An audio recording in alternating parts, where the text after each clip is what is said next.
Good evening. I think we will start. Others will join. We need to start at 5. I think that's 5, right? So we'll move ahead. Topic is sustainable development, climate change, and related areas. So in this presentation, I'll try to. Many of you know what is climate change, maybe, at least to some extent. Maybe scientific aspects is not much known, maybe in detail, right? Climate change. Then related areas like other things, maybe ozone layer depletion, directly related, right? Then the sustainable development. Sustainable development, we have sustainable goals. These are all UN related things. And of course, locally, we need to think what we need to do, what we need to take from those. We are not bound to adhere to directly to that. We can adapt them, right?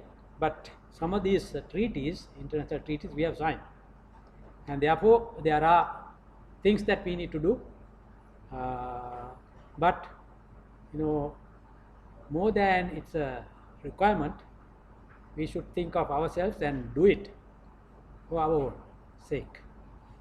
So therefore, it is very important nowadays talking about development, but not just development, sustainable development.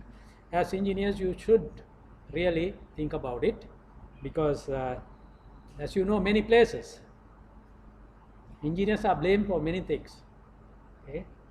Look at the Kandy disaster. So finally, it ended up with a technical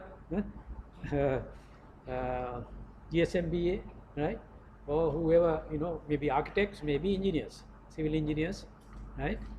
And not only civil engineers, mechanical engineers come in too. I'm going to talk about some of the things where mechanical engineers are in this country deals with cooling aspects. But I don't see a separate branch of ref engineers in this country yet.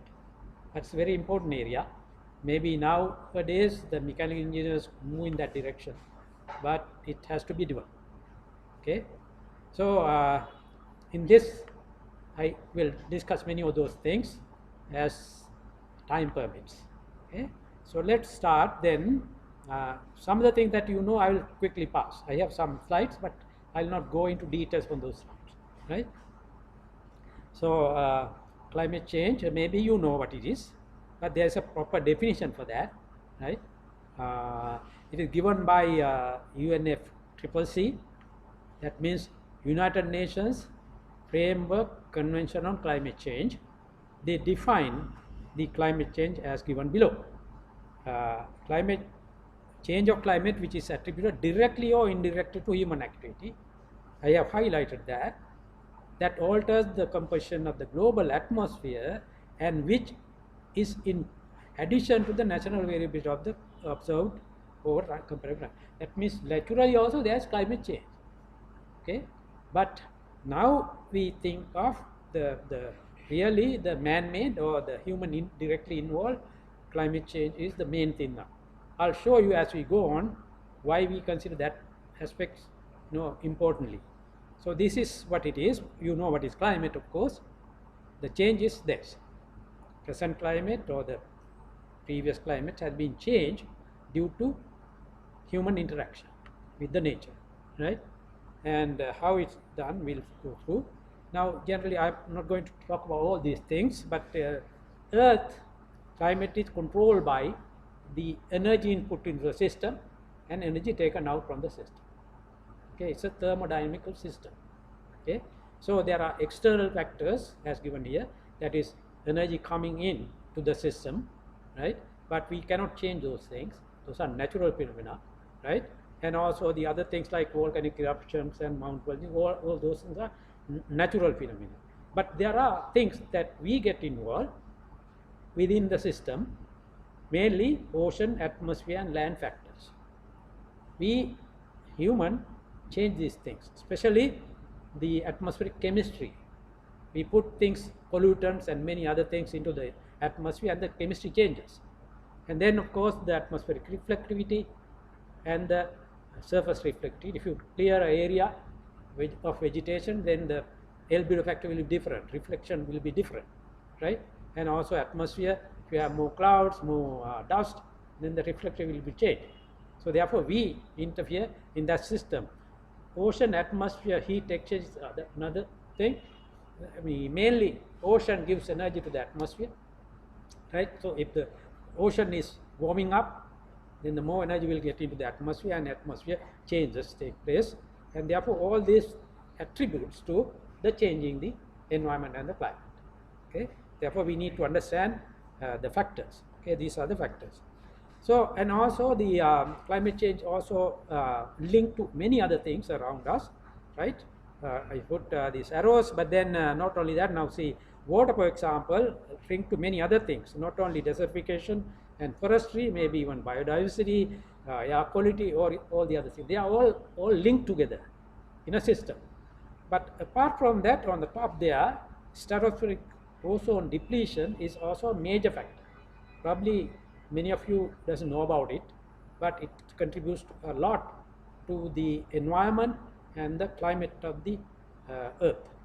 Okay, so I will talk a little bit about that. Recently we had this ozone day, 16th September, right? Have you seen in the paper, many articles were there, right? I have some paper coming also. Are you aware of that? I'll give it to you. You can look at it. This is in the mirror. Daily Mirror. Okay, there's a copy. You can of course translate that. Okay. I've copied that also, right? Ozone is also playing a major role in climate change. Okay, so on this now, natural factors we know, right? We don't have to talk about it. Those are things that are there naturally. Then of course the anthropogenic greenhouse gases, the main factor that we need to know and we need to talk about. There are many gases which are called greenhouse gases. You know about it, I think, right? How they influence the climate, how they change the temperature of the atmosphere and the earth, right? And then on this also, the first three naturally occurring gases, carbon dioxide, methane, and nitrous oxide, and HFC, PFC, and SF6 are the three, right? First three up to here, and these three. They are in the, if you have heard, Kyoto basket of gases. Kyoto, there is a, I talked about United Nations framework on climate change. With that convention, there is a protocol, Kyoto Protocol. In Kyoto Protocol, they consider six gases that I noted here as Kyoto basket of gases. They are considered to be greenhouse gases, powerful greenhouse gases, and under the Kyoto Protocol, we are supposed to remove them from the, or reduce them in the atmosphere so that the temperature rise will be controlled. So apart from those six, because there are the CFCs, it is not here, it is here, it is mainly in the Montreal Protocol control substance. It's no longer now, it's not produced, it's all taken off, and what is there in the atmosphere gradually will fade away. But then there are other gases people produce and put into the atmosphere. They are there. So they are not only these, then there are many other gases. In this HFC series, there are about 90 odd chemicals. Okay, they are all in there. Okay, then the other thing is burning of fossil fuel is the main factor that increases carbon dioxide in the atmosphere. Then the land use changes. Then rising livestock. This mainly contribute to methane, right? And then the urbanization, as you know, we clear the forest or we land, and we have concrete, we have tarred roads, buildings, so that all leads to warming, right? So if we talk about in terms of carbon dioxide, I have seen here pre-industrial era it was 280 parts per million. It's a natural gas, of course, not a synthetic gas, but now it is over 400 parts per million, right? And if you go like this, it'll go up to maybe 970 parts per million, business as usual, right? So we need to prevent under Paris Agreement. You know, you have heard about Paris Agreement, some of you. I'll talk about a little later. Paris Agreement says we need to limit the temperature rise at least at 3 degrees from the pre-industrial era. To do that, main thing is that we need to control the carbon dioxide concentration in the atmosphere. So giving a target, say if you want to limit to 2 degree rise, only 2 degrees, not beyond that, the concentration of carbon dioxide in the atmosphere should be 450 parts per million, not beyond that. If it is 450, if you can maintain that, you can limit the temperature rise to 2 degrees. But most people want, most countries want to be at 1.5 degree rise. To do that, the carbon dioxide concentration should be 350 parts per million. So we have gone way above that. So only thing we'll have to absorb or reduce the carbon dioxide in the atmosphere if you want to maintain that, you know, rise at 1.5 degree, right? So therefore, this is the main factor that we need to. Now I will talk about it, why we know to control that, because development and all the other things comes along with this, right? Okay, now what are reasons for temperature increase? We have already, of course, mentioned some of the things. I have highlighted population growth, because we have more population means you need more resources, right? More emission, right? And deforestation is another one. But many other reasons are there. Urbanization, as I said before, enhance income level, you consume more, buy things more, right? In the economic development, demand added, increase of cooling. We need cooling. I'll talk about cooling also later. Then transportation, we burn a lot of oil, right? And energy demand increases, and we need to produce electricity. And there we mostly use diesel and kerosene, other things, fossil fuel. And of course, land, sea, air pollution, we continuously pollute the environment. So those are all contributing towards the global warming and the climate change. Okay, now this is the factor. Now according to the estimates, the global temperature will rise at least 1.4 to 5.8 degrees during the this century, 2100. Then of course during that period, the sea level rise about 10 to 20 centimeters. Of course, during the next century, we have, up to 2000, 20 centimeter increase has been recorded, and maybe next century it will go up to about close to at least half a meter, right? And so fossil fuel burning is a main culprit. Now this is just to show you how the carbon dioxide has been increasing. This is only up to 2010. Now we are 2020. If you go up here, maybe it will go up to about 430.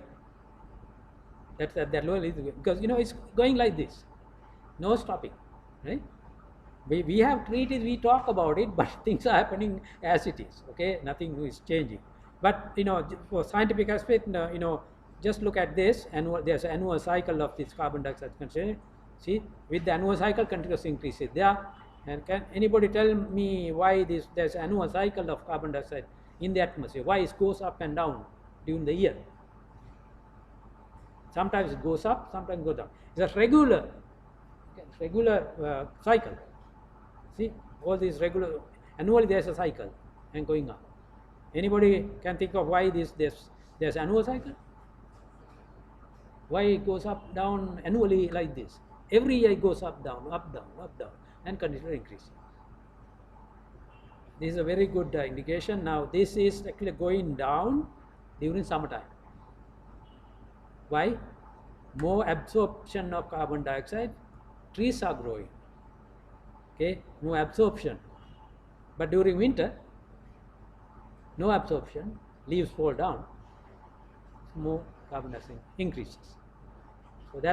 So this gives an indication, if you have more trees, carbon dioxide will go down. Okay, aspect of that. So that's why we always encourage the vegetation. Okay, all right. So there is a direct link between carbon dioxide increase and the temperature increase. This gives you direct link how it goes. So there is no doubt that if you increase carbon dioxide, temperature is going to increase, and that will lead to climate change, definitely. Okay. Now, 1990 was a year that we take it as the baseline, mainly because UNFCCC agreed that we look at baseline and then we give targets for them to reduce. Okay, so 1990 carbon dioxide emission levels in developed countries, you can see 36% USA, EU 24%, Russia 17%, and so on. So this is the amount that they emit, emission, right? From this 1990 level, they'll have to reduce according to the treaty. Whether it is doing or not, we'll have to see. But there's an agreement like this. Okay, now if you look at the sectors where these things come from, mostly carbon dioxide comes from fuel burning, fuel combustion, fossil fuel, right? And also land use, and also agriculture, nitrous oxide. Of course, carbon dioxide comes from land use as well as fossil fuel burning, and other gases like methane, nitrous oxide come from other areas as well. So this is the picture in 2005 how the greenhouse gases came into the atmosphere through these processes. Okay, so if we want to do something, we need to think of these areas, how to reduce, how to control. Okay. Okay, now these are our greenhouse gases. Okay, as I said before, these three are natural. They were there even prior to pre-industrial times, and these are the concentration. Right? They were there. But these gases, these are man-made synthetic gases. They have nothing before pre-industrial era. They are coming into this now. Now we are increasing, or these are also increasing, and these are also increasing. The main now this is where we use them. Of course, why they are getting into the atmosphere? Because of these processes, right? And so these are all industrial processes that the synthetic gases get into the atmosphere, right? And they have lifetime even here. So once they get in, they are there for 50,000 years. They are there, right? So no way of getting rid of. Now, main thing is global warming. Global warming means these gases tend to increase the temperature of the Earth atmosphere. If the atmosphere warm, Earth is also getting warm. Now, this is a comparison. If carbon dioxide is considered as 1, other gases like methane is 21 times greater than carbon dioxide. Okay, and if you go to these, synthetic gases are very, very high in global warming potential. So therefore, these things are not good at all to be used, right? So therefore, if you are thinking of development, if you are thinking of future, if you are thinking of environment, we need to somehow get rid of these things, right, and control these. Okay, right. Then, since I talked about these gases, synthetic gases, these are all gases we use for refrigeration, right? HFC, hydrochloride, all are hydrochloride, and we have HCFCs being used in this air conditioning, right? 134A is used in transport. If you are an AC in your car, definitely it's 134A, right? Very powerful greenhouse gas, right? This is a global warming potential, right? And then commercial and industrial use this gas. It is also very powerful, right? So all these are very powerful greenhouse gases. As compared to carbon dioxide, if carbon dioxide is 134 is 1430. They are being used for these areas. Applications are these. So we cannot live without these also, right? What do you do? It's up to us, mainly engineers, chief engineers, and all the others, to think of alternatives that we can replace these with. Okay, that's the main thing. Otherwise, we are not going to survive in this world. Okay, if you go in this way. Okay, now since we are talking about it, now this HFC and HCFC, we are bound to by reduce or emit, or eliminate them from our service sectors this way. There are 4 or 5 steps. By 2019, 2029, 2035, this is ours. Red is ours. For us, we are developing country, group 1. Maybe you heard recently also, I heard from my birth we are a developing country still. How many years, right? Still, I don't know when we'll go from here to here, right? But still we are in this country, therefore we'll have to adhere to this, right? So by 2029, we'll have to reduce by 10% of these gases, right, that are being used, I showed you before. So all this have to be, we are agreed with the protocol, right? Therefore we need to do this, okay? Who are they? These people are different category, these are developed country category. Okay, they have to do it before us, of course, right? Okay, now, since on that line, CFC we had, they were high ODP, high GW, low will potential, and we replaced that with this, okay? Because these are ozone depleting, therefore we replace that with this. 0, no ozone depleting potential. Ozone friendly, but high global warming potential. Now these are, we need to go for this or this. These are hydrocarbons, no ODP, no GWP. So we need to develop natural gases to do our job on those appliances, right? That's why I said at the beginning, RIF engineers, if you have friends, it's a good area to get in. Advise your youngsters. That area is not developed in this country yet, right? So in that article I talk about cooling, right? Somebody has it up. Okay, you can distribute that. You can read that. Okay, okay. It's a link between these two. I have a copy here. I talked about national cooling plans in Iraq. I have a project on this and I have completed that. So we have given some recommendations how to do it, right? So I talk about climate change, I talk about ozone layer depletion and the development on this, and I have given some suggestions here. Read through. If you don't have, you can. This is Daily Mirror, 16 September. Okay, national cooling plan.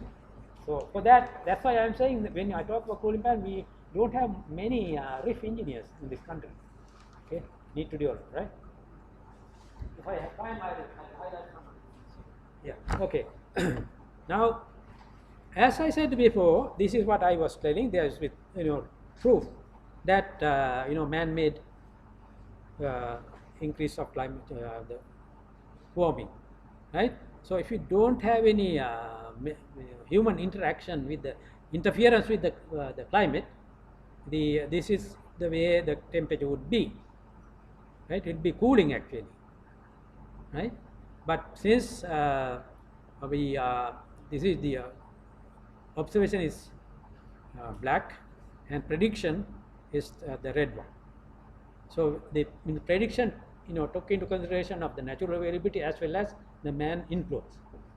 So that goes along with the observed. So that means the model is correct, right? And so its man influence is very clearly shown. Okay, so we can do something because we have done this. Okay, now a little bit of physics, science. Okay, maybe some of you know this. Those who have a physics background will know this. This is the solar spectrum. So people say, for us to live, we need sun's energy and what else? There's a famous saying, right? හිරුගේ රශ්මියත් මවගේ කිරියත් නැත්නම් අපි බද මෙතන නැහැ කියලා. නමුත් මවගේ කිරියෙන්වත් අපි ඉස්සෙල්ලාම මේ ශක්තිය සහ තියෙන්න ඕනේ. ඒක මම පෙන්නන්නම් ඕන. හරිද? මවටත් ඉන්න. You have heard that, no? Okay. So this is the energy source for our planet. So it comes in various ways. This is the wavelength very short wavelength, long wavelength, right? We have in the solar spectrum, we have gamma rays, X-rays, ultraviolet rays, infrared, microwave, radio waves, all of them, right? The maximum energy comes from the visible range. You know, if you draw a line, it's a bell shape like this, goes up, comes up like this. Okay, so that means, you know, nature has provided us the right thing. In other words, the maximum energy that we need comes from the ultraviolet, the visible range, okay. But we, you know, high energy X-rays, gamma rays are harmful, okay. Therefore, now we can even UVA, UVB, UV can be divided into three categories. We divide for study sake. Out of the three, UVC is the most powerful, UVB is the next, and UVA is close to visible. Okay, why I talk about this? You may be thinking why I am talking about it. This, our survival depends on visible light, as I said, but this is also very important. UVB and UVC, very important. Have you ever heard that there's an ozone layer, right? Ozone layer is created by UV radiation. When the radiation comes from top, the very first oxygen is, you know, broken into ionic oxygen by UVC, because the oxygen bond is very powerful. O2 very stable. So UVC, very powerful energy, breaks it, right? And then this ionic oxygen will not stay. It goes and attach to another oxygen and create ozone. Okay, so UVC breaks oxygen and create ozone. UVB comes and break the ozone again and create oxygen. So there is a dynamic equilibrium in the upper atmosphere where the radiation comes and meets the first oxygen. This process goes on, right? And then it creates oxygen, ozone, ozone, oxygen. That is going on, and this UVC and UVB won't be able to come down. They are working at upper level, you know, is working. So we are protected because they are not coming. And further than that, they are creating the ozone layer, and it's protected, absorbed there. People call the radiation is absorbed by the ozone layer. This is how it happens. It takes in energy and, you know, do this reaction, and therefore they are staying there, warming up there, right? That also gives a very good indication if you are interested in science. Okay, I'll go to that first. Okay, right now I'll talk about this. This is the absorption of the atmospheric gases of solar radiation, any radiation, for example. Okay, now here I have oxygen and ozone here. If you say 0 means no absorption, 1 means 100% absorption of that radiation. So wavelength is here. Now this is the visible area. Look at how nature has created that. You know, everything in the visible range comes to the surface of the earth.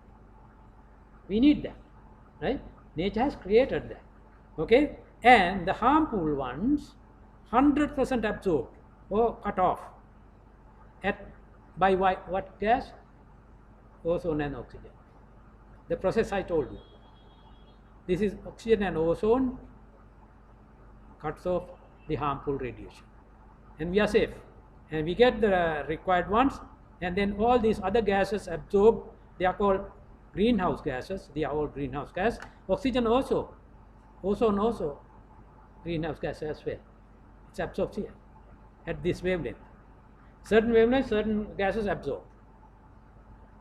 පොඩි ළමයි වගේ. තමාරේවා කන්න කැමති, තමාරේවා කන්නේ නැහැ නේ. There's something like that. Huh? They absorb at different levels, and then complete picture is down here. Atmosphere, whole atmosphere we take. So we have no harmful radiation coming to the surface. We have the visible we need to grow trees, to have warmth, and various other things. And here we have some windows. These are called atmospheric windows, okay, where there is no absorption. Windows are important. Why? Why we need atmospheric windows?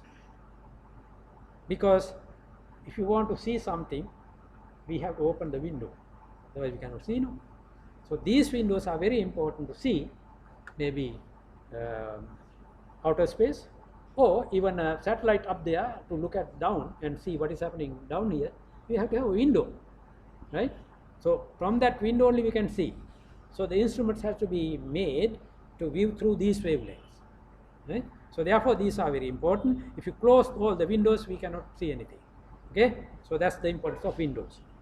So unfortunately, this, especially we use this window, longer wavelength window is good, but that also, this is oxygen also absorbing here, but this is also filled by the other gases. See, CFCs are filling this window also. This is a problem. So therefore we have now got rid of this. So therefore this window is open to some extent, right? Otherwise it's going to be a problem. Right. Now I will just little bit out, but I may be interesting for you. This one. How many of you know the temperature variations when you go up in the atmosphere? Anybody knows? No? This is the temperature profile of the atmosphere as you go up from the surface, right? Now this is the troposphere, the lowest layer. Temperature goes down, goes reducing when you go upward. But this part is a surprising thing. Now, just you are engineers know. Now, what happens when the air is compressed? What happens to the temperature? If you compress air, reduce the volume, what will happen to the temperature?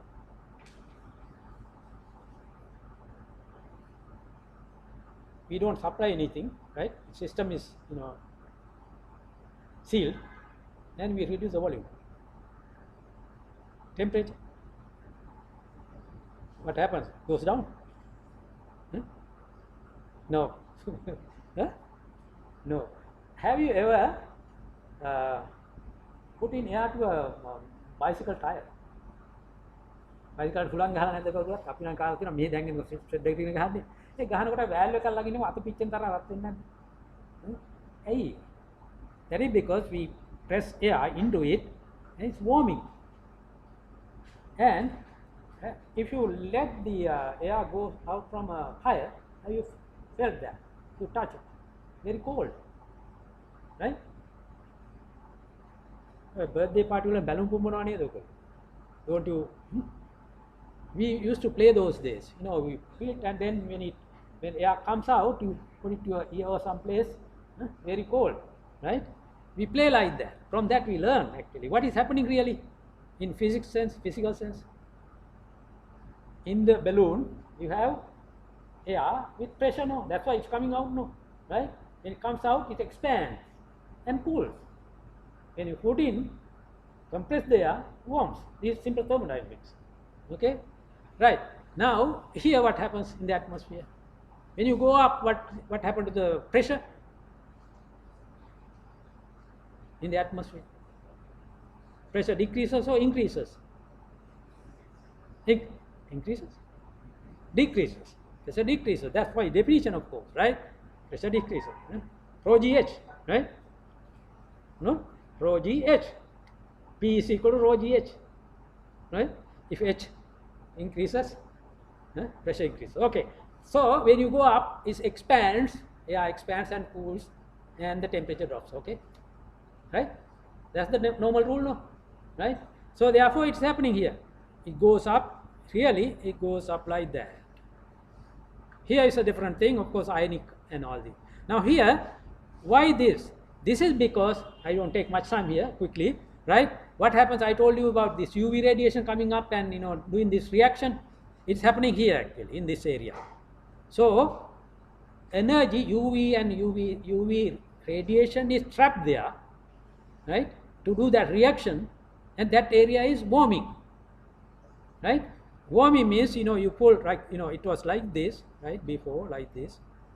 you pull it this way because warm right warming means this way right that means then you create two layers here atmospheric layers Now this layer, now lowest layer, higher temperature below, lower temperature up, therefore warm air rises, cold air sinks, normal process. Therefore we build clouds, right? Rainfalls, right? On this layer what happens? Lower temperature below, higher temperature up. Will there be a warm rising air and cooling, rising and coming down? With the air circulation in the upward direction. Cold air cannot rise, warm air cannot shrink, right? And therefore that layer is stratified. It is called stratosphere. Okay, so that's very stable. That's why if you fly, when you fly in the aircraft, they move in this area. They don't go up here. Why? It's expensive. You need more energy. But you go just above here. Very peaceful. No bumping. Right? That is very stable layer, stratosphere. Right? You fly above the cloud deck. Right? You can see clouds below. Right?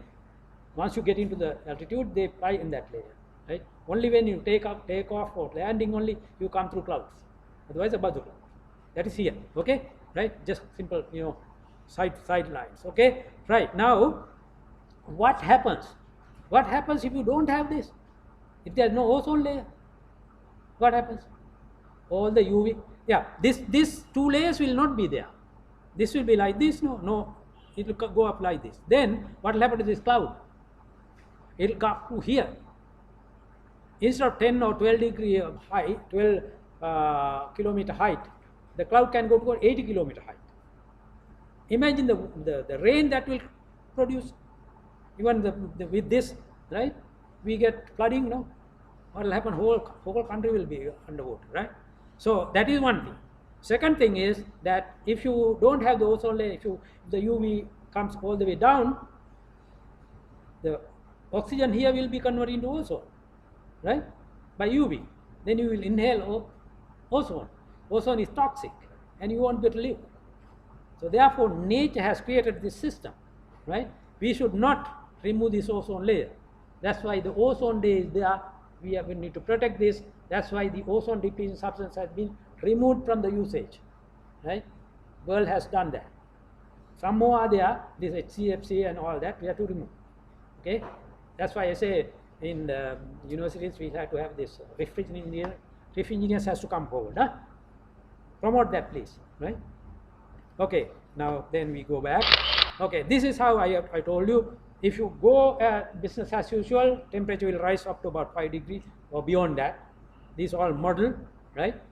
All models are giving this. By 2100, it will go up to about 5 degrees. But we are thinking that it should not go beyond how many degrees? Paris Agreement? 2 degrees, maximum 2 degrees. Otherwise, there is no survival. Okay, so we need to reduce to 2 degrees, right? Then, of course, sea level rise, because when the temperature goes up, the water expands, and then expansion, and there's more melting of ice layers, snow, ice all melt, get into the ocean, and ocean layer goes up, and then that's all create problems, right? Okay, so the sea level already rising. Okay, now this is just to show you the real thing. The northern hemisphere September sea ice extent. Now these are all up to here is real, so they are going down. This is projection. This will go like this. So all the these are all 3-4 models. Okay. So anyway, all are showing decrease. So therefore, the ice content will be melted mainly and get into the ocean, and ocean will rise. That's real thing. Okay. Then the sea level rise, at least half a meter rise is predicted, right, by 2100, right? This is all if it is business as usual. We do it as it is. No action taken. If you go like that, this is what happens. Okay. These are with real facts and modeling. Okay. So it can go up to maybe 1 meter, but at least maybe half a meter will go. Average, right? It will create serious problems. Where are you have built your houses now? with ocean view, right? Near the ocean, right? Think of your what height you have built your house. If you 2100, right? If half a meter comes up, maybe your property will be underwater, right? Don't go very close to the sea. Okay, don't go uphill also. Can do what happens? See, right? Go in between, right? Flat area, right? Don't go here. Don't go to extremes. බුද්ධ වචනේ තේකනේ. මධ්‍යස්ථ ප්‍රතිපදාවේ ඉන්න. Right? Okay, right. So that's what happened. These are real things. I just want to say. Now, if you think of the global scenario, this is rainfall, right? What has happened to rainfall? What will happen to the rainfall in the future, right? We talk about temperature rise and the sea level rise, right? This is most important for us, the rainfall. Now, if you think, right, this is again a prediction, precipitation change, right? Now, this is, we can take this as the winter monsoon or northeast monsoon time, right? November, December, January, February is northeast, our northeast time, generally winter, right? This is summer or up southwest monsoon time. Now, if you take our area, forget about other things, many things happening in the world, but if you think of our area, during monsoon period, southwest monsoon period, we have 20% excess rain. Rainfall will increase by 20%. Is that good? No. That's why with this problem, flooding, landslides, all these disasters, mainly because more rain in the southwest part, right? But we need more rain, more water in the northeastern side. Our cultivate, dry zone, right? But if you look at which time of the year that we cultivate most, our paddy and our vegetables in the northeastern side, what period of the year, what month of the year we cultivate more? During November, December. November we have rainfall, thunderstorms, whole country, and therefore we get rain there in that north and east part, and we cultivate there. So look at here, what has happened now? With the climate change, rainfall in that time will be reduced by 20%. Okay. So for us, it's a problem during winter and summer both. If you interchange this, it's fine for us. More rain during the northeast monsoon, less rain in the southwest monsoon will be good. But this is happening in the other way. So it's a problem. So we need to fight climate change. Climate change happens. If you with the climate, this happens. Okay, so that's why they say the wet zone is getting wetter and dry zone is getting drier. This is what is happening in this country. Okay, with the climate change. Okay, can we develop this country sustainably then? We are thinking of developing sustainable development. Nature is against us now in that sense, right? Okay, so the impacts, we have prolonged droughts, severe frequent cyclones, high intensity rainfall, floods and storms, landslides, all these are happening because of the global warming and climate change. And then we are a developing country, I say again, right? And island nation, right? Serendip, beautiful country, right? But Sri Lanka is very much vulnerable to climate change impacts, right? Why? Temperature rise is a problem, sea level rise is a problem, drought is a problem, high rainfall is a problem, thunder activity, food, it affects our agriculture and the food supply, freshwater supply. Anybody can talk about this? Why I say freshwater supply is a threat to freshwater supply? Simple. In the dry zone, if it's dry, no water you want to drink, right? In the more rain here, we won't be able to tap good water. But if the drought here, it's also a problem. What happens if no rain means in the southwest area, salt water intrusion, right? So there are problems. The balance is good, but deviation is bad. Okay, right? Okay, so this is just to tell you what is happening. I'm not going to take more time here. These red areas will be underwater if the climate change, that the sea level rises. Okay, our map will be different. It will be like this. This red will be gone, I think. Red, no, right? So we have like a egg shape country, right? In a way, good, no, roundabout. No? We don't have these small things, right? We are fighting here, no. We are fighting here. So if that is not there, there is no fight also, right? So good, right? So here, only problem is now these areas and these areas are very important for us. Why?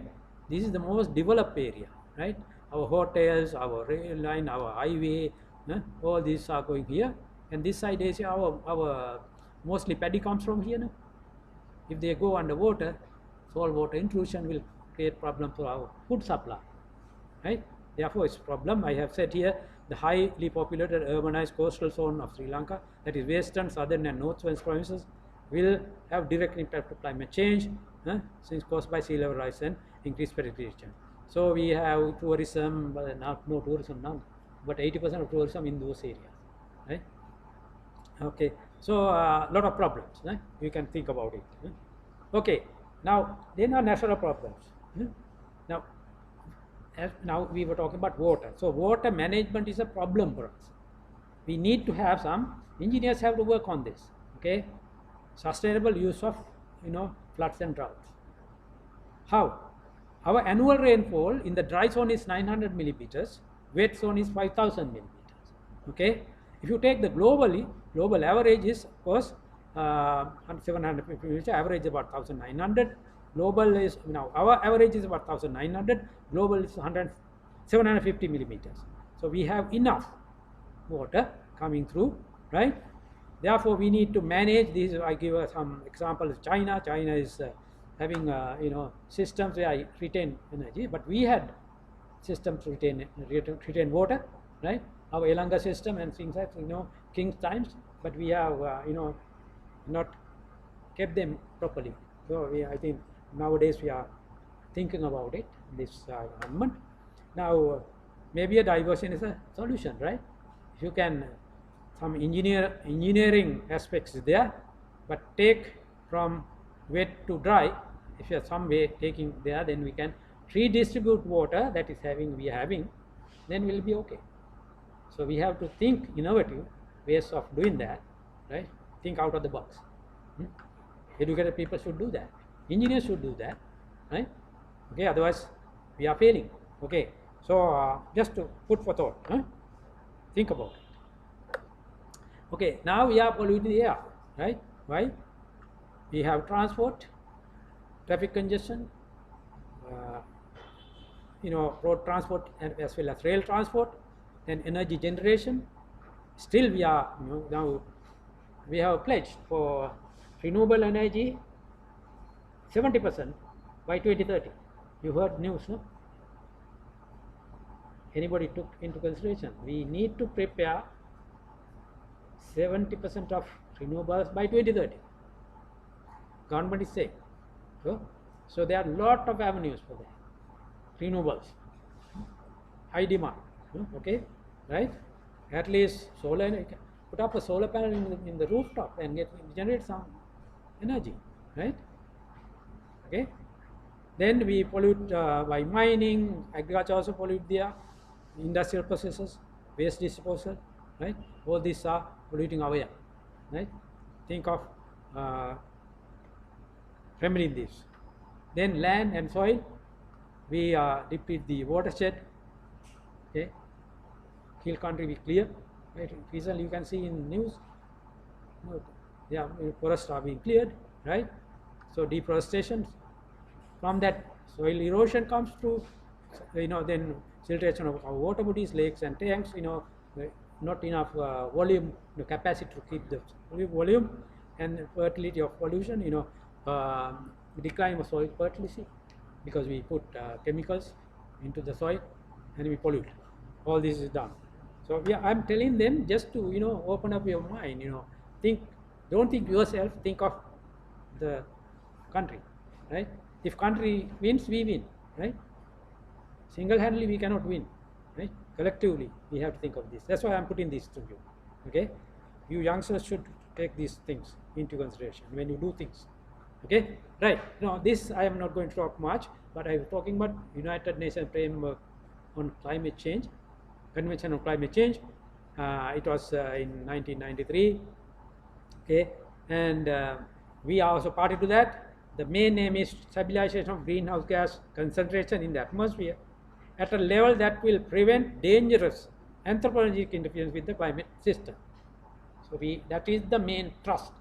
How many years now? Over 20, close to 20 years now, right? Still we are having this, but action is very slow. Okay, the whole world has to do this.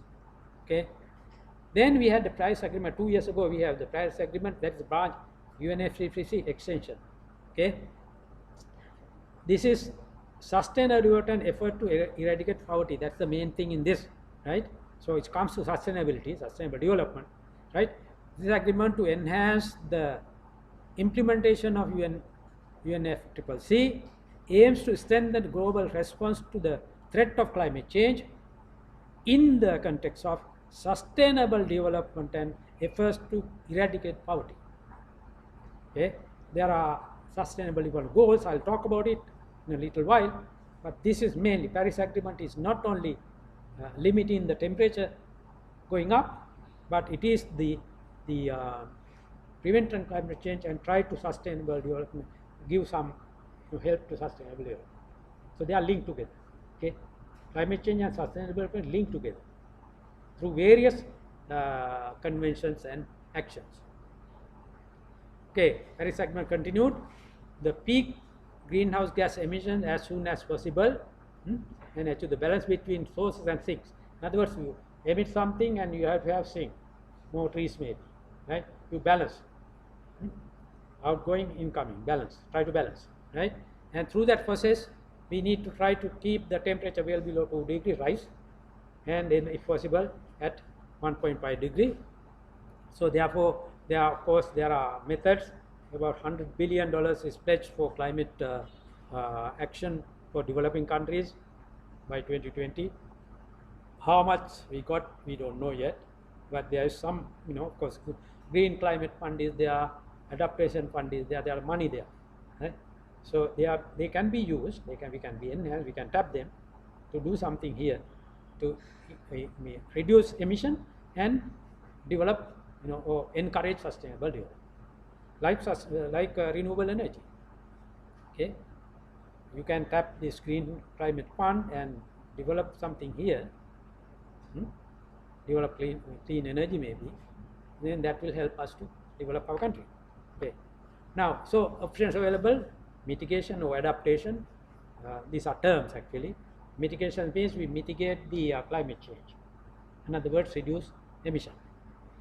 Adaptation means we cannot do anything, even though we do, other countries are doing and we are there. We cannot be, our country cannot be just isolated from the world. Therefore, atmosphere is common for everybody. So, then what do?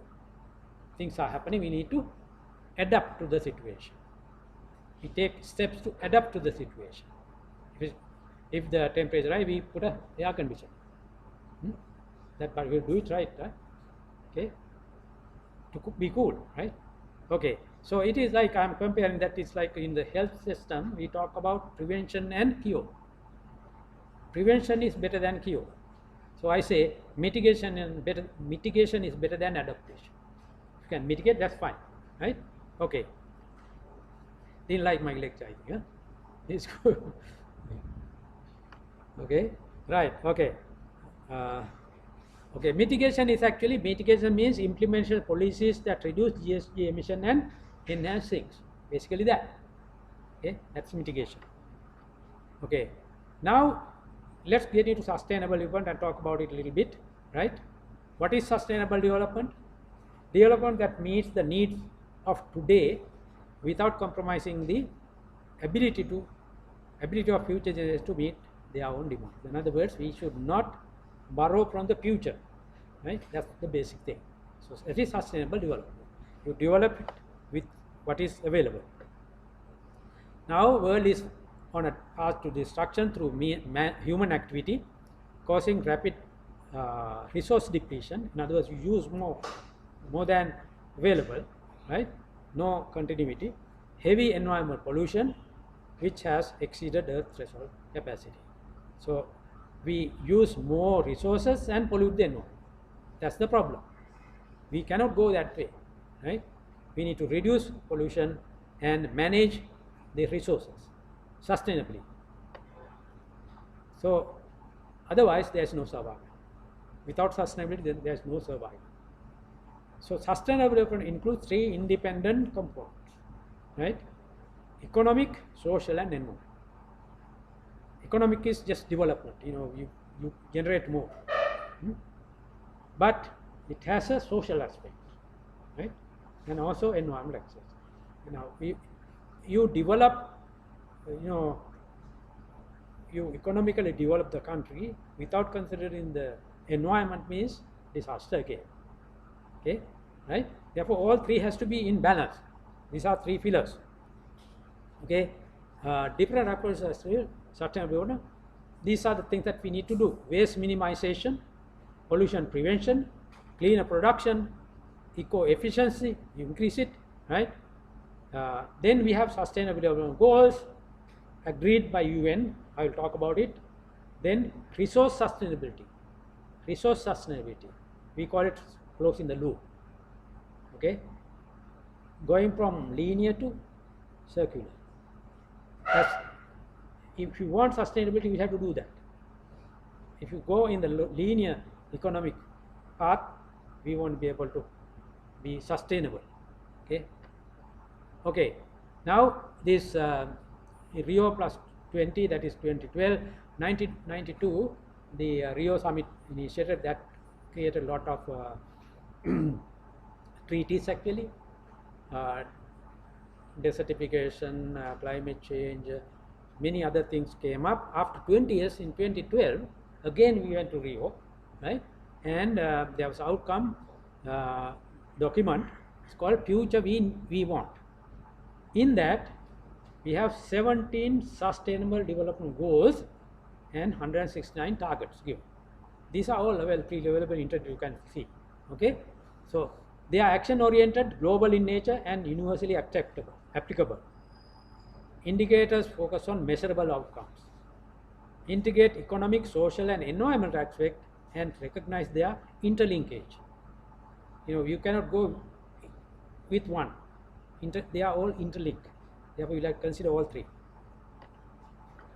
Okay, these are the 17 goals. Okay, out of this, at least you have to think of some of the things that really affects your work.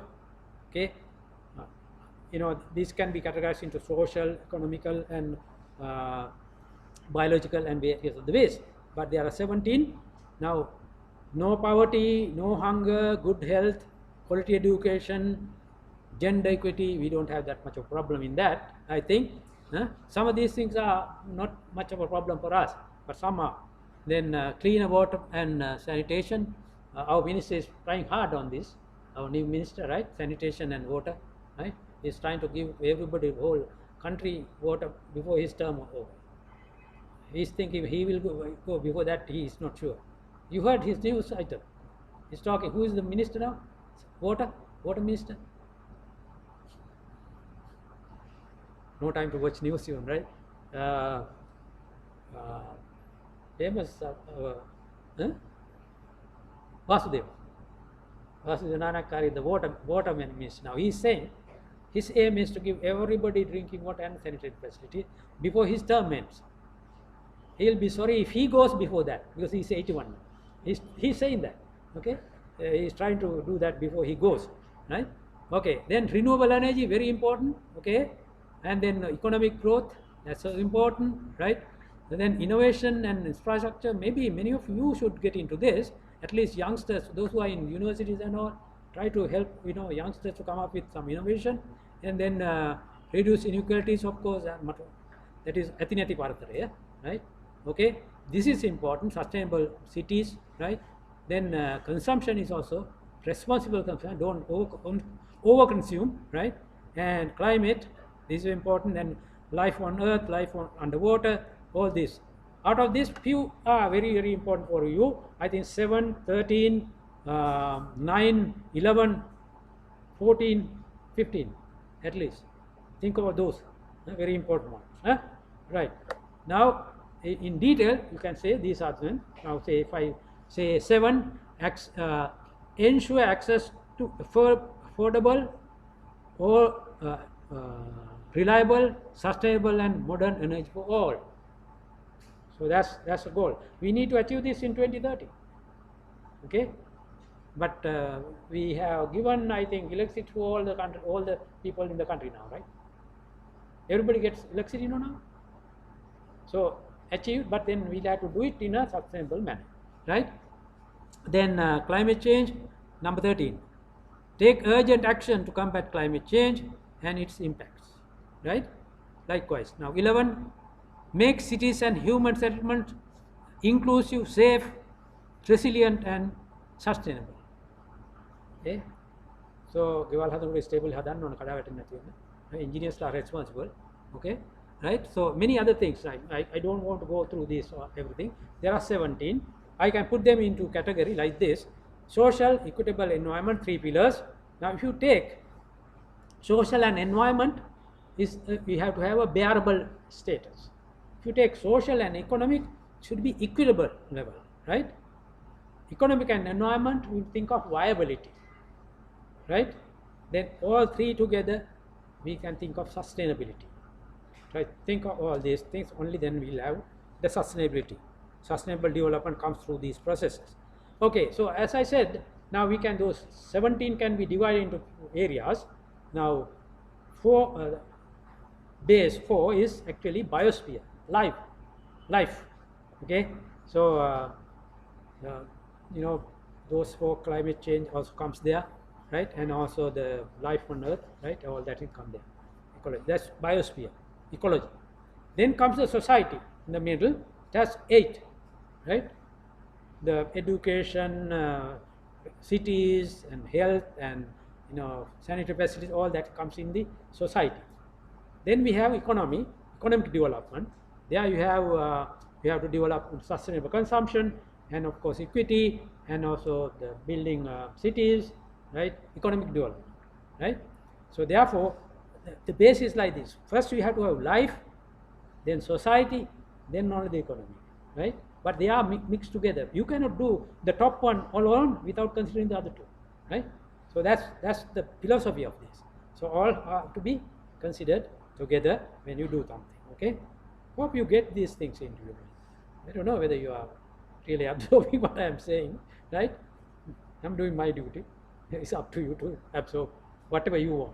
Okay, I cannot force you, but I'm giving you a indication where you should go. Okay, system continuous planning. Now we have 17 goals, targets. We had 51 ministries. How many now? I don't know. Maybe below 30, no? Huh?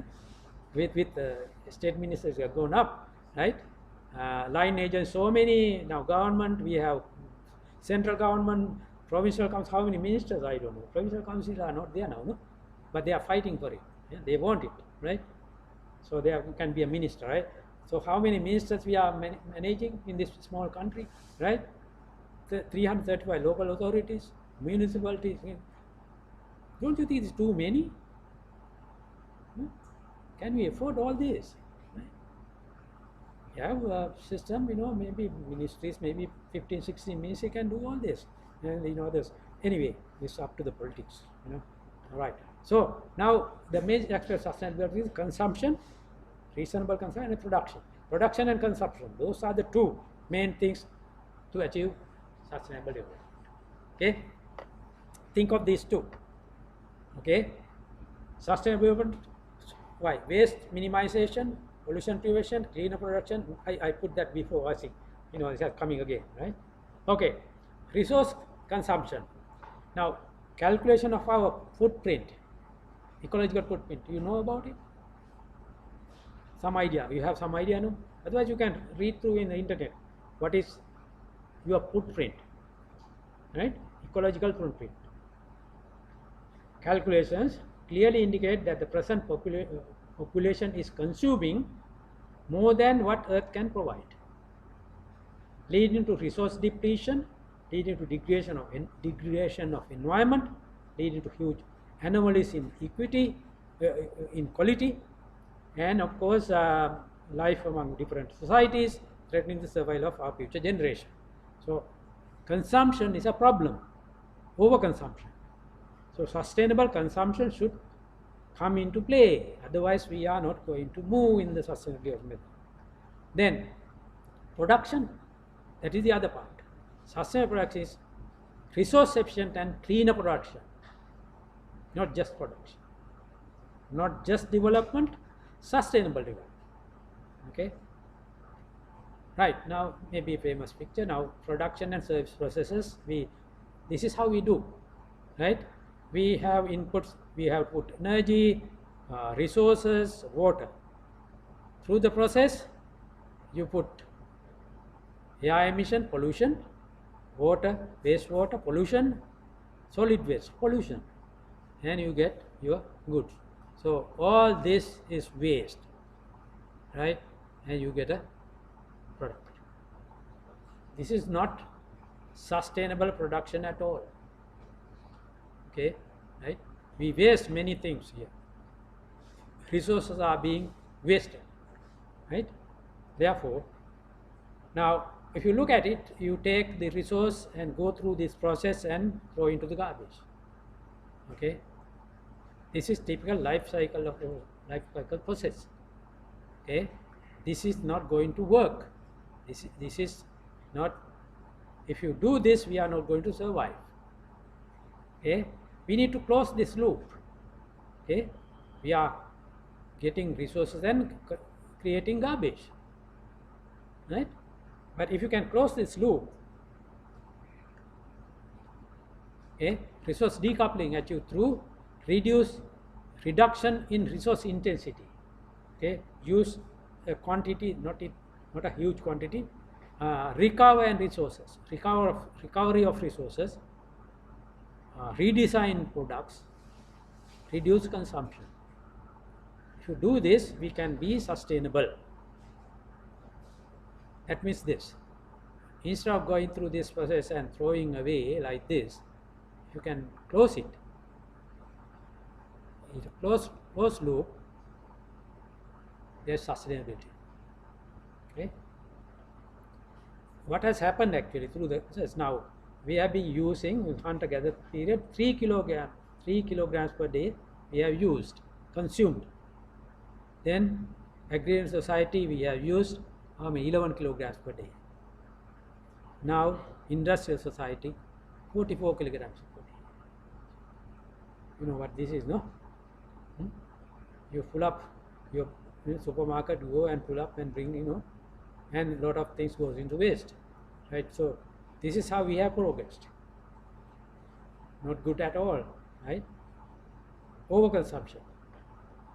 Okay, this is what has happened, right? Very sustainable area, we found things, and then we have gone to garbage kind, not human kind, garbage kind. We put all into garbage. So this is the problem actually. These are a lot of resources here. We are wasting, right? This is the problem. The human kind become garbage kind. Okay. Now what is necessary? Our waste material should be some analysis for material. If you can have this, then we achieve something. Okay. Okay, so look, this is what is happening. This is the linear economy that I was talking about. You generate natural resources, waste. This is what is happening, linear economy. Okay, technical and biological materials mixed up, energy from finite sources, and we waste. If you can do this, circular economy, technical material, biological material separate, right? Make, use and return, as circular. Make, consume and enrich material. You can do this. This is the way to go for sustainable development. You mix here, you separate them and go through this loop. we can achieve this, then we can achieve sustainable development. Basic principle of circular economy: design of waste, build resilience through diversity, rely on energy from renewable sources, think in system. Waste is food, right? So someone else's waste is your resource. Okay, then the consumption. Consumption be intelligent consumption, shedding away the emotional consumption pattern. We have emotional consumption pattern now. Okay, so be intelligent in consumption. Okay, what are the factors choices? We consume more cultural, because subculture, social. Because of our culture, we try to do things. Okay, and the society or social, reference group, family, rules. Social, right? Then personal, age and life stage, occupation related, economic circumstances. We have more money, you buy more things. We have less money, you buy a motorcycle. If you have more money, you have Benz or a Pajero or something like that, right? Lifestyle activities, interest, opinion, demographic situations also with that, psychological perception, learning, all these attribute to this is social factors. Consumption is driven by social aspects. Okay, that's the problem, right? Right? And other thing is how market research more consumption, they advertise heavily, right? This is good, Sudu and Mega Ganda, Arab Ganda, Tommy TKI, lot of things they advertise now. You go consume, right? Then product promotions, of course, that same thing. Then brand loyalty, we want this one, Benz car, right? Brand loyalty, right? Peer pressure, right? And risk mitigation, all these are factors that you tend to consume more, right? Okay, our economy is brown, we know, because our air, land, all polluted, discharge water, we saw that, our surrounding is all polluted, right? And therefore we are not healthy, right? So, and our agriculture is, it's a business now. Okay, we have the natural capital, we have reduced genetic variety, gone to monoculture, right? Now you have heard now recently came on news. Now our golden paddy varieties had more protein in it. About 14 to 15% was protein in that. But today's variety, rice variety, was 3 or 4%. That's why more calories but no protein, right? As people say, use kalu hinati, sudu hinati, this and that. Now we promote it, right? And the brown rice, right? We use to other things, vitamins and the protein and various other things, right? So when you reduce the diversity, it's a problem, right? I have enough story to tell you, but no time, because I have to finish in time, right? I can tell you many things because I have worked with many people in this country and outside the country, right? Now even this monoculture, it comes to me now. I have spoken to the Mahaveli project. Those who were there, the first engineers who initiated Mahaveli, is coming and telling us those days they never talked. The university never thought of never had anything on to do with environment. Engineers are engineers, right? Engineers are to build. You don't have to consider environment, you build, right? There's no consideration at all. So Mahaveli engineers also, they are civil engineers. Their aim is to increase the paddy harvest, right? So everywhere they had water, they had barns, the whole area is cultivated with paddy fields, right? So we had bumper harvest, of course, but the other side of that is, right, so only one variety is not enough as a food. We have to have other things. Now olden days, you have a paddy land, you have a chainer, and you have other things to cultivate, right? So you cultivate other things. So they are the plate was rice plus many other things, vegetables. Now here, if you have more rice, and you have rice and maybe potato, that's all. So you become a your consumption pattern has changed from healthy to unhealthy situation. That's also part of this, right? So those just say we did a very wrong thing and we didn't know this, right? Some are saying, some are saying that actually because they didn't know, right? Okay, then of course killing poultry, we if you want more harvest, you put many pesticides and various other things, and you kill the, uh, the pollinating agents, kill soil and many other things. Then of course the social capital depletion, right? That's also thing. Now I come from a village actually. I'm proud to be a village man. And those days, our area we had people working together, right? There's no difference. In the village, all are together. They go to the paddy one, and there's something called ande system. Under. No money exchange. You work for the other person, and he comes and work for you, right? If the 10 people are there, 10 paddy fields are there, 10 come to one field, work one day. Next day go to the other person one. So there's unity, social gathering. They talk about their own progress together. Harmony. You don't feel I'm better than this one. I pay something and get the work done. That's now, not those days, right? So social capital depletion is taking place, right? I don't know how to prepare that, right? Why is that? Mainly because I blame the education system. I have been telling this to many people, I have been working with the ministers also. Don't worry, but I am not into politics. Right now, see our education system. Now, maybe some of you have your children. You try to put him to a good school. No? How do you do it? At least 5th grade scholarship, you have to do it, no? Right? අනාගතේ බලාපොරොත්තු එහෙමනේ නේ. ළමෙක් හිටියොත් ලොකු school එකකට දාගන්න ඕන. බැරි වුණොත් මම ඒ ශිෂ්‍යත්වයෙන් ගිහිල්ලා හරි රෝයල් එකට හරි දාගන්න ඕනේ. That's the way, right? So actually our education system has, it is exam oriented education system in this country, right? පොඩි කාලෙම පොඩි එකාගේ ඔළුව මොට කරලම දානවා. ටියුෂන් පන්ති එක ගිහිල්ලා exam papers මයි කරන්නේ.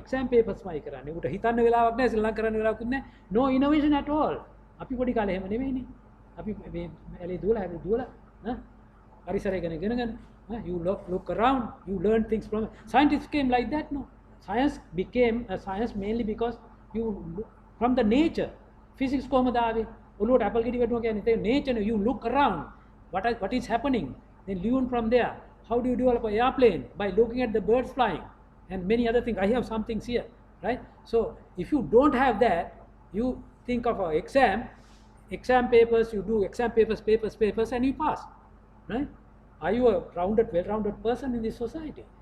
This is a real problem, not only 5 grade, O level also like that, A level also that. Now, our days, right, I'm an old type of person now, our time, the competition not that much actually, we work together and in the class we share things, we work together. Today, even A level, students hide from the other one and you get 1 or 2 marks more than the one you hide the book, right? You only use that book and hide in the library also. In the university, I say, I'm a university person also. I know in the library, if you recommend a book in the class, that book is missing in the library, reference book also. To find in library, go and find some where connected, so he scores more than the other person. That is like you suppress the other people and you try to come up. The togetherness is not there. That's the whole problem in the country.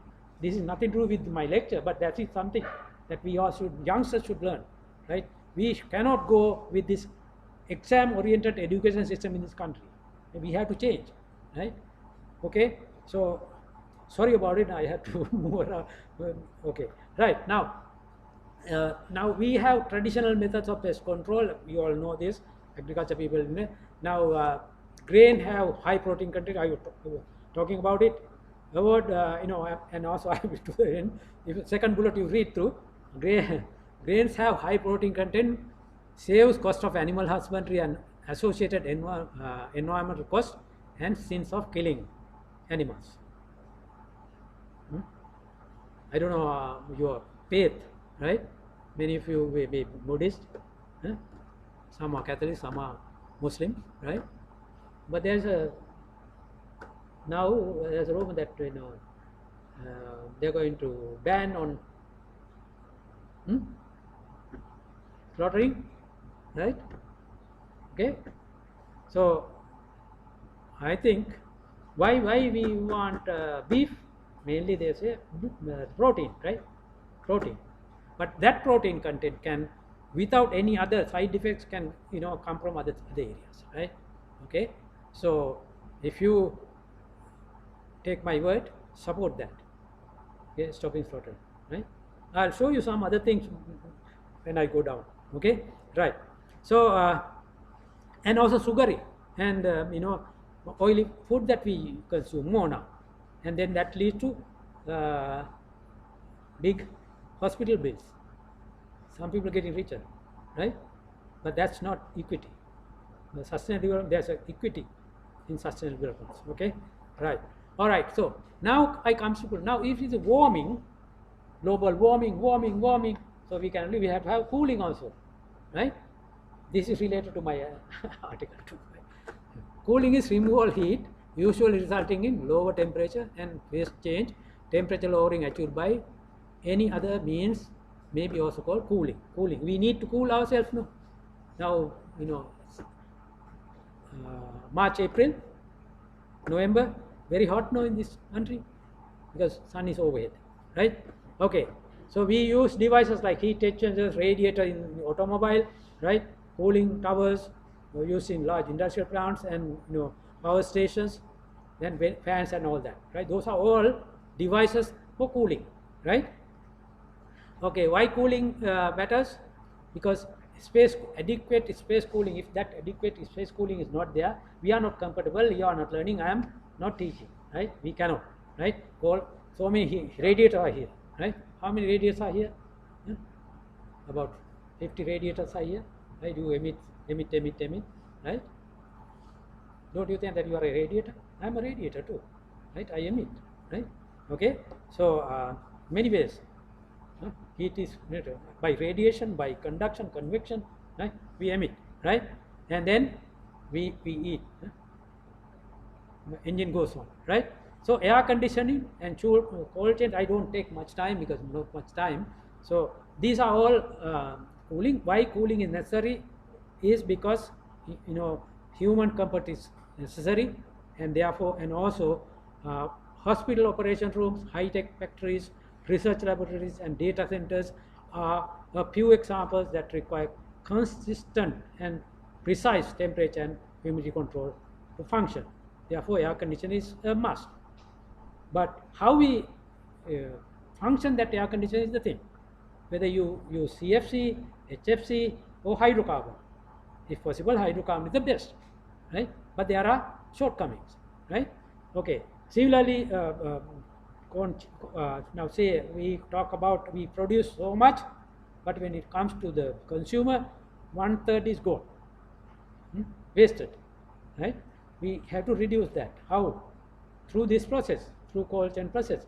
From the harvest, if you use the cold chain, transport that way and go to consumer, then you can save this waste, right?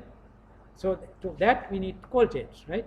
So fruits, vegetables, dairy products, meat, fish, all that has to be preserved, and medicine without premature loss, we have to have that. Then cold chain is the temperature controls. Supply chain of refrigerated storage from harvest through final distribution until the product is consumed.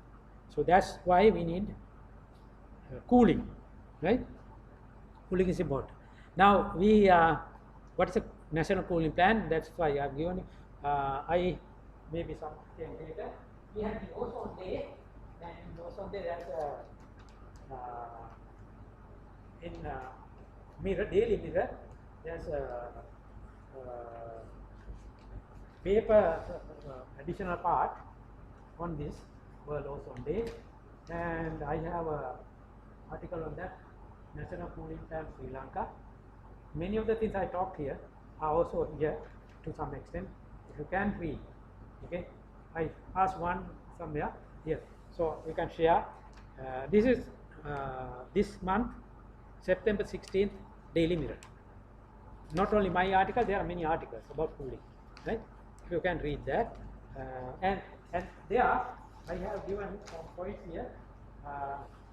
Some ideas in the cooling plan that will interest stakeholders. Stakeholders are available, right? So, highlight something. Okay, whether you can be contributing to those, okay, in the right way. Good business, refrigeration also. Do it right way, then it's a good business for the country also. Okay, now this is a national strategy. I have developed this now. Environment protection and climate change mitigation through the development of minimum energy efficiency performance standards. Okay, improving energy efficiency is one of the fastest, most cost-effective and cleanest ways to saving additional energy for sustainable development. This national cooling plan brings together policy and programmatic consideration across the range of stakeholders for energy efficiency adaptations. Okay, so that's what it is. Why we need cool plan? Of course, mainly because we are global warming is taking place, climate change is taking place, ocean layer depletion is taking place. We have droughts, water scarcity, flash floods, and associated natural disasters taking place, and therefore we need to think of way out of it. Then, of course, UNFCCC, we are party to that. Paris Agreement we have signed, and the emission reduction has to be done, and therefore we need to reduce greenhouse emissions. Through this process, we can use low global warming potential substances. That way, we can reduce the emission. Right? Cooling plan is a solution for keeping air conditioning and refrigeration needs at a manageable level and in an efficient manner by using latest available energy efficient methods. Options, other options such as natural ventilation, use of fans, and energy efficient and environment-friendly building design, natural preservation techniques. Now, this tells me something now. Environment-friendly building designs. Any architect here? Any civil engineer who is dealing with buildings? Now, if you go to our historical architecture, maybe some of you lecturers must have talked about it. Now, I give you one example. Look at the Gold Face Hotel, old building. Now, if you go to a wedding there, you will see the main hall. There's a ceiling like this, and it's air conditioned, right? But good old days, that was built with natural ventilation, right? The roofs are very high, double that, right? And top there are windows. The sea breeze comes and cools yourself. And down here you have air to come in, openings are there, and air circulates. Warm air rises, goes out, cool air comes. So there's natural ventilation over there, and no energy used, right? Nature has that. So high roof means warm air will rise. So down here is cool, right? So what has happened? They close all the windows, put a lower ceiling, now air conditioning. Okay, we have to have lower ceiling, otherwise you have to have more energy to cool the whole thing. No, that is right. You put a lower ceiling, that's okay. But the whole structure is changed now. But why don't we, instead of doing this, go for that type of building design, right? Direct the not only the near the beach, even the other places also you can do that. Direct the building in such a way that the air will come and go, right? Air circulation take place, right? So there are many things in that actually, right? Building design, and of course food preservation also. I am going to tell you a few things, right?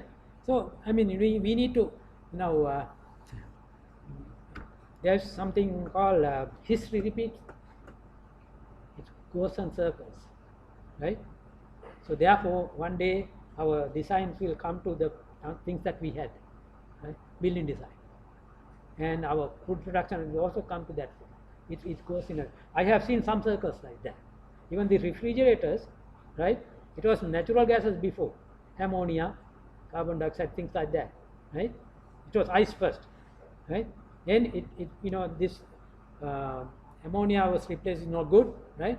went to CFC and other things. Now they are coming back to hydrocarbons. That's natural. So it's going on a circle. Maybe in future it will come to that old things again, right? With improved, of course. Right? Efficiency improvement is there. With the technology improvement, it can be done. No? So therefore it will come. So therefore we need to learn from history, go in this circle, economic circle also like that. Okay, right. Okay, who are the stakeholders reactions? Now they are the stakeholders, the cooling industry, equipment manufacturers, refrigerant importers and users, end users, authorities dealing with energy, transport, agriculture, housing, urban development. All those people are stakeholders of this cooling plan. Okay, cooling actions may include and not limited to national determined contribution. Have you heard about NDCs in this country? National determined contributions. That means internationally we have agreed for national determined contributions. UNFCCC and Paris Agreement. We are all countries, every country has to give their NDCs. In other words, how you are going to reduce emission and how you are going to adapt to the climate. Okay, so we have given, right? So therefore, NDCs are at the heart of the Paris Agreement, and the achievement of these long-term goals, right? We need NDCs embedded in our each country by reduce emission and adapt to the impact of climate change. So that's there, right? Environment Ministry has agreed, and is all this if you look at the website, they are there. Okay, long-term energy generation plan has to be considered. It has to be sustainable. Maximum use of renewable alternate energy must be there. 30% at 70% at least by 2030 is a pledge by this government, right? Achieve relative sustainable development goals by 2030. We have to achieve these 17 goals as well, right? Okay, this Sri Lanka cooling action plan provides overview of the following: space cooling, current and future views, cold chain refrigeration, transport, air conditioning, refrigeration. Transport also is a real problem actually. Now good old days, now when I was young, we didn't have air conditioning in our vehicles, right? There's not that much problem. We had trees, right? Not many vehicles on the road, of course, and no pollution that much. So we had open windows and we traveled, right? But now every car, every vehicle has a AC.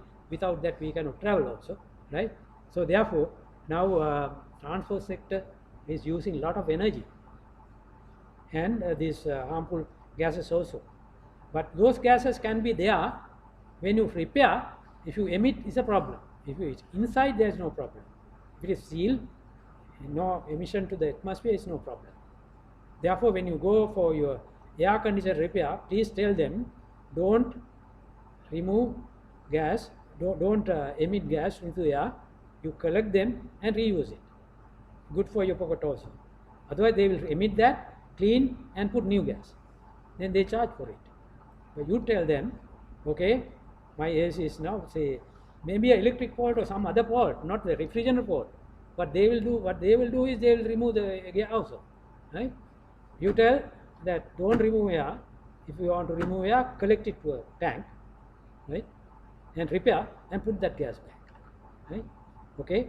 And if you are saying, if you are topping up, in other words, if you go to a station and say, gas adu wela, cool ek adu ya gas adu wela, what they do, they top up. In other words, they put gas into it, and you run again. After some time, again gas adu wela. Why is that? Because it's a leaking. Gas is leaking. Technician put in, he gets money. No, he keeps on plugging in and topping up, topping on. That's not the thing to do. Really, there shouldn't be a leak in that system.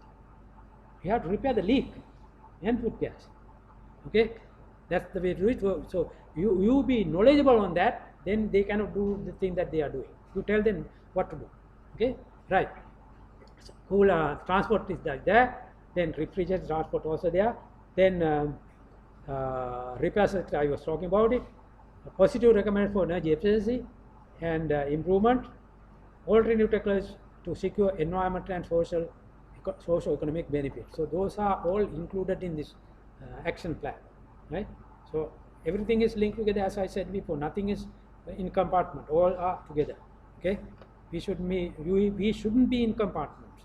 We should be together in all areas. Okay.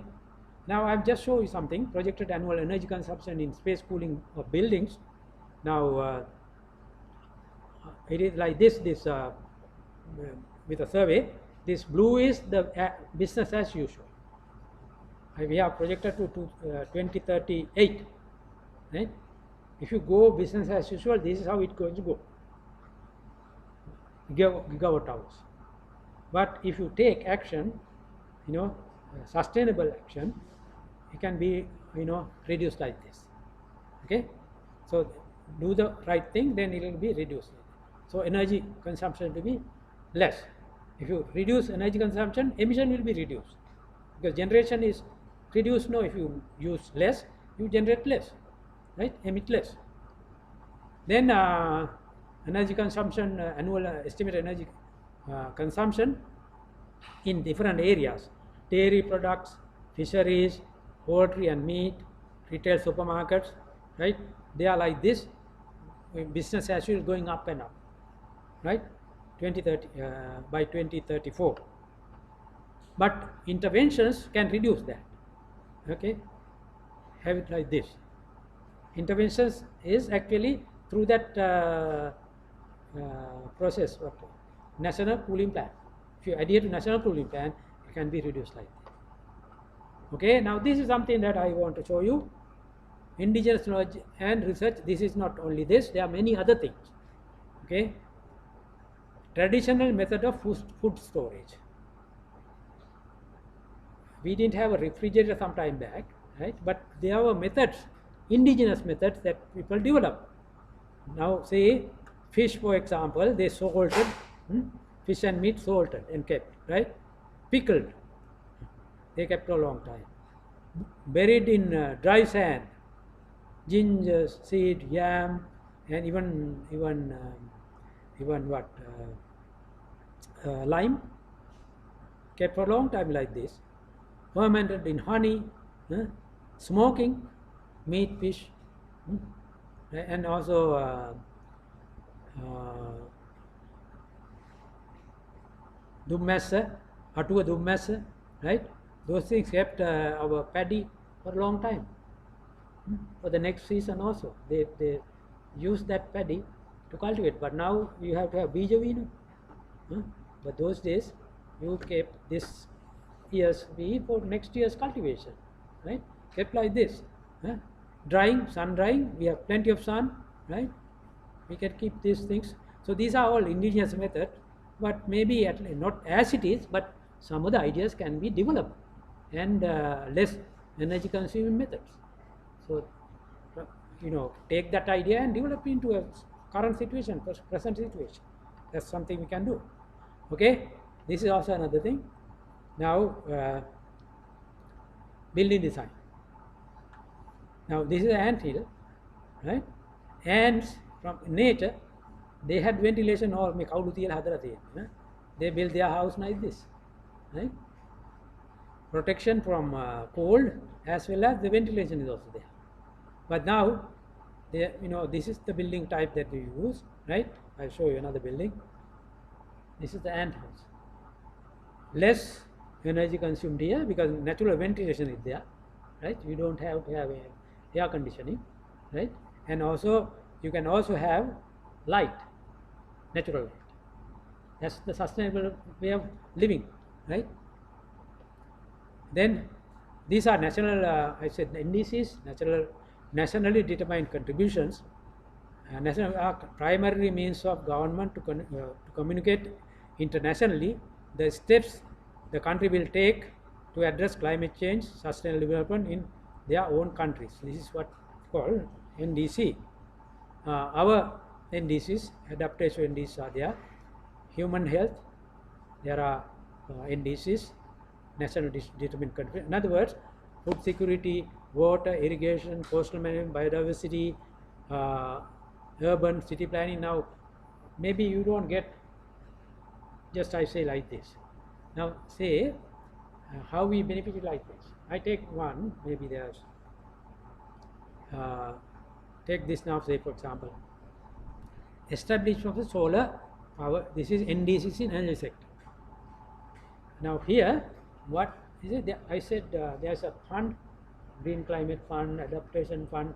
As the developing country, we can access those funds. We can use the funds to do these things. Not just like this, adaptation or mitigation activities. So if you are planning as a country to set up solar parks, then that fund can help. So it's a win-win situation, because we have the clean energy developed, and also we are benefited by getting that fund to set up that, right? That's the advantage there, right? As a developing country, we are able to get this funding, and we can develop that is useful to the country, right? Like solar, large-scale wind power plants, right? Biomass plants, right? This is only in the energy area. Other areas also can be like this. Demand side management, converting existing oil-based power plants to LNG, right? And also something happening, no? Anybody in the electricity area? CB people are not here. No CB engineers here, because they have a very big role to play, but they are being blamed all the time. I don't know whether it's true or not. Since they are not here, we shouldn't say that. They say CB engineers they say mafia, right? Mafia කියලා කියනවනේ, they CB එක mafia කියලා කියනව නේද? Engineers have to blame, right? They don't like renewables coming in, right? There may be reasons, but when there's a problem, there's always a solution. We think of a solution, right? Don't say that we cannot do it because of this. If you are educated, if you are engineer, you have to think of a solution. There are solutions worldwide actually. Germany, for example, I have seen. I've been there. They are using, in the main cities, they are using only renewables, right? Yeah, balancing the grid is balanced by some other. I don't know. Here the grid balance is the problem, right? So that problem has to be solved. Then only you can use all the renewables into the system, right? Okay. Okay. So then strengthening sustainable energy related policies. Policies has to be, then there has to be workable solutions, workable policies. Then only we can see energy sector, we can see agriculture sector, we can see fisheries sector, all the sectors we can have these type of things, right? Okay. Okay. Then transport sector, e-mobility. What is e-mobility? How many of you are using electric vehicles? At least hybrid. Many of you are using hybrid, right? Right? But people are saying it's a problem and no second-hand value, and don't buy hybrid, right? Right? Do you think that there's no second-hand value for hybrid? The hybrid owners, you think you don't have a, there is, but you don't have to have a problem, because hybrid battery is the problem, no? So the battery, there are ways to recover the battery, redo the battery. There are places even in this country, right? You can recycle the battery, and therefore now they are moving in well ahead globally. Now see, I was in Norway sometime. They have energy, they have fuel, fossil fuel they have, biomass they have, all that they have, but they are promoting solar electric vehicles, mainly because pollution free. They are investing on that. Even the Middle Eastern countries are investing on this. Oil rich countries also investing on solar power and e-vehicles, right? Tesla, for example, you can run about 500 kilometers per charge. They are, Australia is promoting that, right? If you go to I lived in Australia for some time, supermarkets, you have free charging places.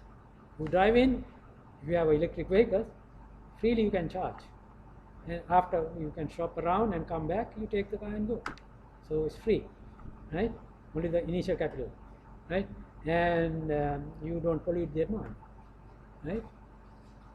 And the free comes from those shoppers, shop complex, shopping complex. Because if you are there for 1 hour, they are sure to buy something from the shop. No, we don't ideal. No, something you buy something. So they are benefiting from that, and they pay you for the charge, right? So there are innovative methods of doing this, right? So if we are moving, we should go to e-mobility side. We can have solar panels to charge that actually. Now I have mine is electric. In this country, you can run up to about 100 kilometers or so because we don't have a Tesla now here, right? Therefore, I use plug-in hybrid if you are doing run. So go for electric and plug-in hybrid if you can, right? That will save you money as well as this is environmental friendly, no emission, right? Okay, right. You know, I am proud to do that. You know, I may do something, but that's okay. I'm doing something to the environment. That's my idea, right? Okay. So reduce energy use by vehicles, reduce energy use ACs, environmentally refrigerant, hydrocarbon sensing, improved energy efficiency equipment, other methods like highway solarization. You know about highway solarization? Heard about it, no? Yeah, but it's very difficult to do it in this country. Not yet. I don't know when it will come. Yeah? We are having only the rooftop solar, right? And we are planning to have in the solar on the lakes. That's also a win-win situation, right?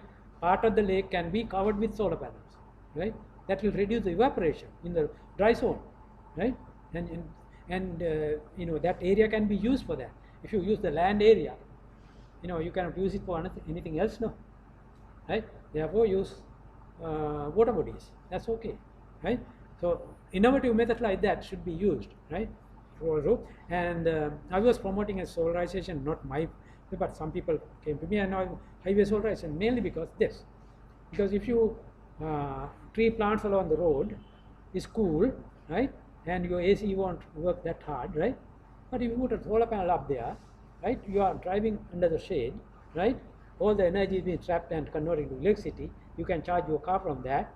And also the road is also prevented from erosion and things like that because rainwater is not falling on the road, right? And even rainwater harvesting can be done through that process. You can direct the rainwater into a place and collect the rainwater, and the road will be preserved, right?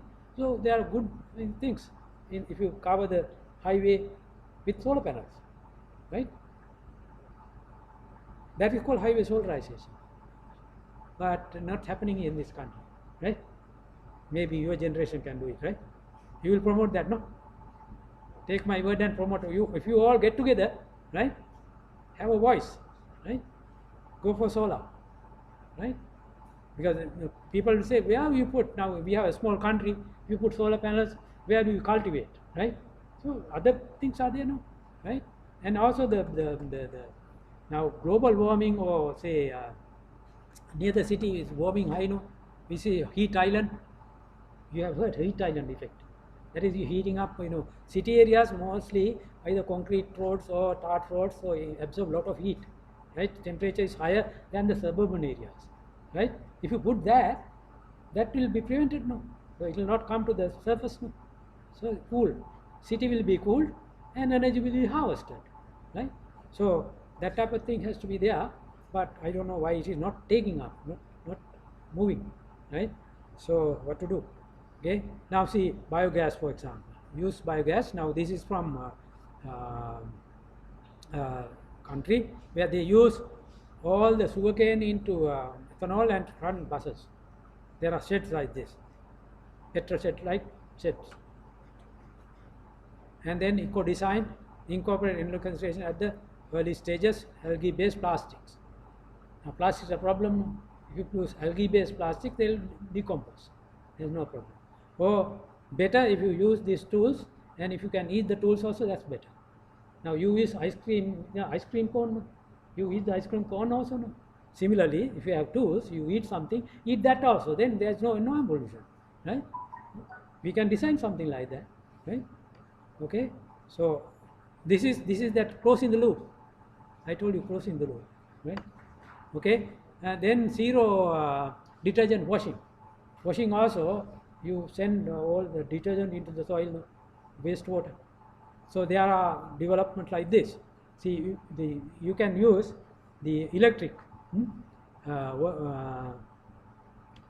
This is called uh, ultraviolet wave created washing, no detergent. Okay, so that way it is environment friendly, right? Then we have copy, no, we so much paper is wasted, no. Now if you can remove that copy, you decopy, in other words you remove the ink, then there can be reuse. That is recycling, right? The A4 paper that you use, right, to write, if you can remove the ink, then you can reuse it, no. So much paper is wasted, no. So there are methods that to remove ink. Ink also can be used. This is recycling actually, closing the loop again, right? You don't have to cut more trees to have more papers. Papers can be reused, right? Most of the papers I know, the A4 papers you throw away, they are not bad, no, they are only because they are with letters only you throw away. Otherwise it's good as new if you remove the ink, right? Okay, then this is what it is. GNP, per capita income, increases. Okay, absolutely. Consumption, meat consumption goes up. This is what it is, right? More development, more meat. More money you have, more you eat more meat, right? Is that good? I don't think so. Why not this?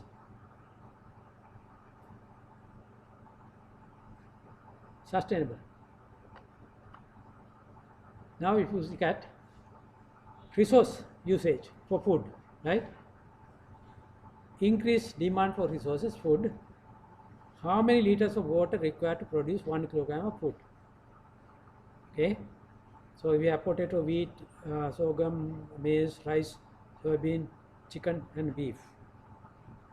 You see, beef, that much water is required. This total water through research. Rice 1910 liters per kilogram. Okay, so rice, our staple food, right?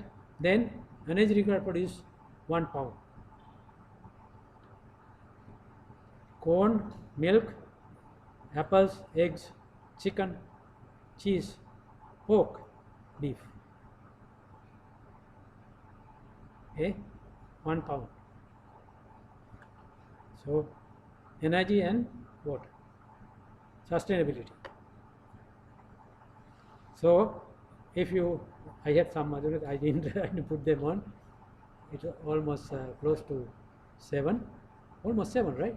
On the dot, right? Okay, so I time it that way, right? I had many things to say, right?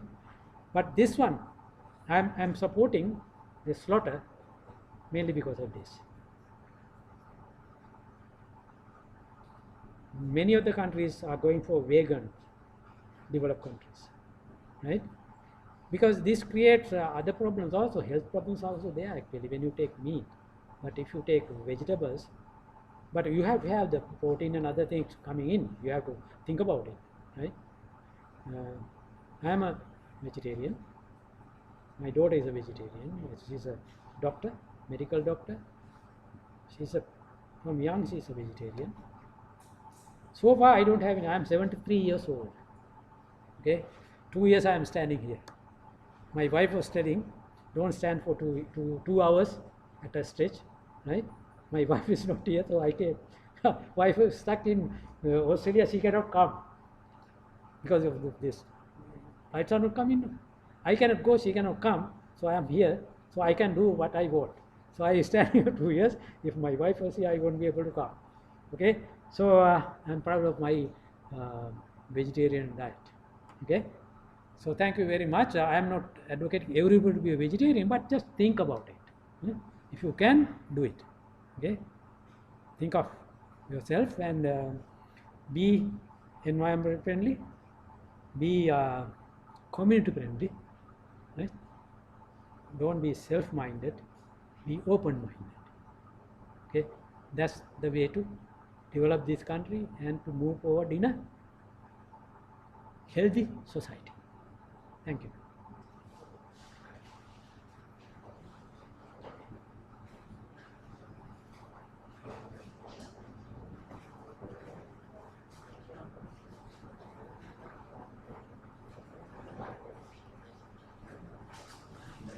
This will be available actually. They are going to put it on the even though I went through. If you want to see this presentation, it will be available. Huh? This is webcast, right? It's available. You can go through and with my talking, less talking, you can look at and I have given the main points. No, you can look through. Okay?